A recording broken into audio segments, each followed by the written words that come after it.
কয়েকদিন আগে গুলিবিদ্ধ হয়েছেন এবং গত রাত্রে আমরা তাকে হারিয়েছি।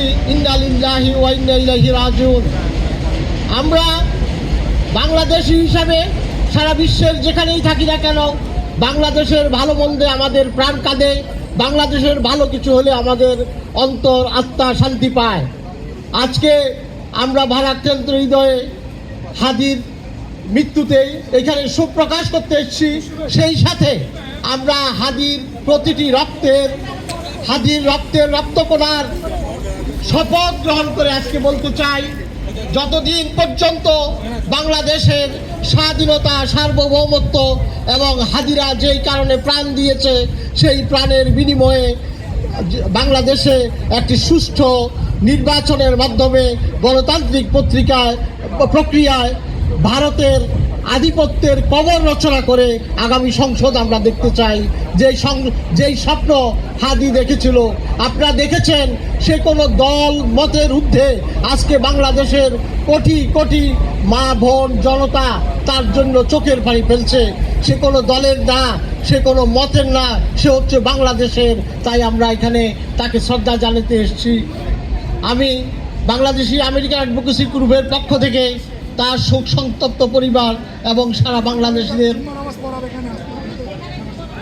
এবং আগামীকালকে এই যে আমরা যেখানে বসে আজকে যেখানে দাঁড়িয়ে মিটিং করছি, এখানে জুমার নামাজ হবে।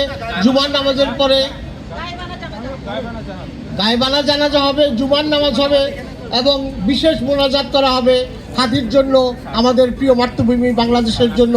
আমি সকল বাংলাদেশি ভাই বোনদেরকে দল মত নির্বিশেষে শরিক হওয়ার জন্য উদাত্ত আহ্বান জানাচ্ছি।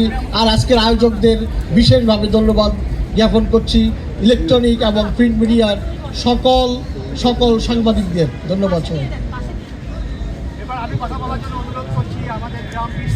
এখন কথা বলবেন আমাদের প্রবাসের অন্যতম নেত্রী গ্রাম বিশ্বের কাজী ফৌজিয়া আপা।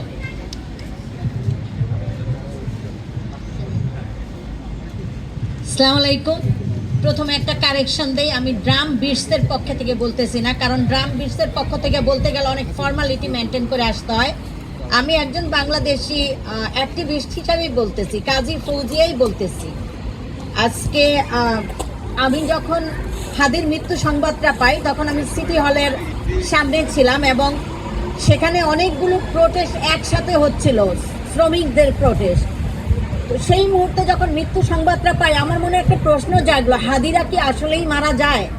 বিপ্লবীরা কি মারা যায়? কখনো মারা যেতে পারে না। যদি বিপ্লবীরা মারা যাইতো তাইলে হাদি ইনকলাব মঞ্চ করতো না। ইনকলাব জিন্দাবাদ কথাটা